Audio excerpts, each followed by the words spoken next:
Well, good day to all of you watching this.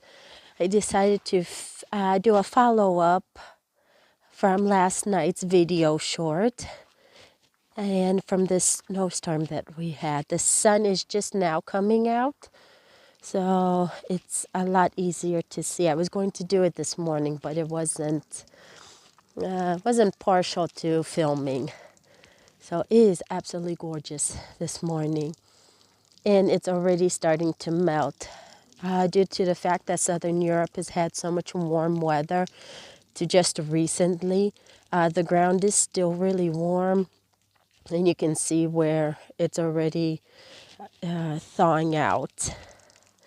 There we go. Have a wonderful day.